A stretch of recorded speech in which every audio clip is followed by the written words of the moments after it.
I'll give kind of our framework of how we think about what makes a successful cold outreach, and we'll kind of use that to reveal what it looks like to really set one of these up. So the first thing is you need to have good product market fit. That just is true regardless of what marketing channel you use. You need to have good product Very market true. fit. Assuming you have that, then it starts off with targeting. You need to have a way of filtering your ideal client profile. The place to get started, if you don't know what to get started, is you try to create probably a LinkedIn Sales Navigator search, where by searching keywords and using different filters, you can say, okay, everybody who's filtered here, I can assume is probably my ideal client profile.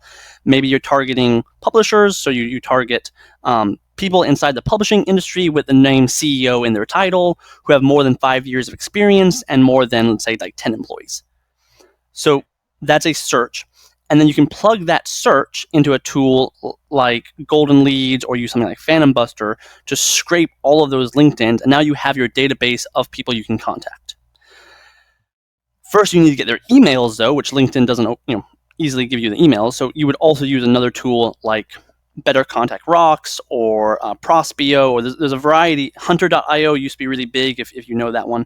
There's a lot of tools out there that can find the email address of those people. So then you enrich it, and you validate to make sure those emails are valid. There's some validation tools. Now you say, okay, I have my database, I have the emails, I know I'm targeting. Moves on to the next step. Then you need to make sure that it moves on to step 3. So product market fit, targeting, and then deliverability is the third one. With deliverability, it basically means you need to set up the email accounts you're going to be sending emails from.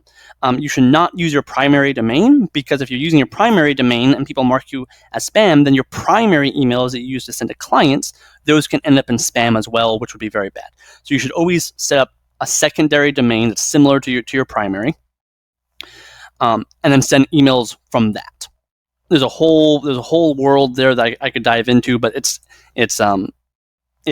there's a lot of great videos out there you can also watch. But after the infrastructure is set up, then it moves on to the part that actually uses AI, which is that you need to use AI to personalize and create the copy that's going to be sent out. And that's probably what we'll dig into more in a second. But then the last step of a successful campaign is, once the emails are being sent out, based on deliverability and the email copy is good, it's time that you have to manage the responses and guide people's responses to actually booking a call and going through your sales funnel. So those are the 5 kind of pillars of what makes a good campaign.